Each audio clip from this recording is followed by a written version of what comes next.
গণতন্ত্রের বিরুদ্ধে কথা বলার কারণে যারা আপনাদেরকে জঙ্গি বলে তাদের বিষয়ে প্রশ্ন উত্থাপন করেন, গণতন্ত্রের উপরে প্রশ্ন উত্থাপন করেন, এটা কতটুকু সামঞ্জস্যশীল, কতটুকু কর্মক্ষম সেই বিষয়ে প্রশ্ন উত্থাপন করেন, এইটা কতটুকু ফাংশন করতে পারে সমাজে সেই বিষয়ে প্রশ্ন উত্থাপন করেন। পৃথিবীর কোনো বিশাল জনসংখ্যার দেশে গণতন্ত্র এখন পর্যন্ত ফাংশন করতে পারে নাই।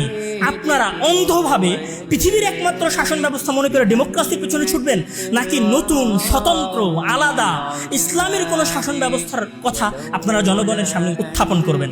আমি যদি বলি যে ডেমোক্রেসির সবচেয়ে বড় মূল ভিত্তি যদি হয় জনগণের শাসন কায়েম করা, তাহলে আমি বলবো যে বাংলাদেশের যত রাজনৈতিক দল আছে তাদের সবাইকে আগে এই বাক্যে একমত হওয়া উচিত যে বাংলাদেশের জনগণ কি গণতান্ত্রিক সিস্টেম চায় নাকি বাংলাদেশের জনগণ ইসলামিক শাসন ব্যবস্থা চায়।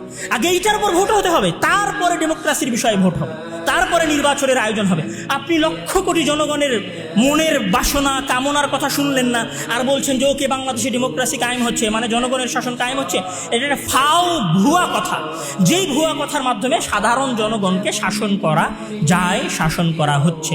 বিগত 300 বছরে যদি গণতন্ত্র ভালোভাবে ফাংশন করতে না পারে, তাহলে আমরা কি আগামী আরো 500 বছর এক্সপেরিমেন্ট করব যে গণতন্ত্র আমাদের দেশে ভালোভাবে ফাংশন করতেছে কি করতেছে না? তো আমার একটা কথা, যে গণতন্ত্রকে প্রশ্ন করা শেখেন, চোখ বন্ধ করে। একমাত্র সমাধান কোনোদিনই পৃথিবীর ইতিহাসে ডেমোক্রেসি ছিল না, আজও নয়, ভবিষ্যতেও হবে না।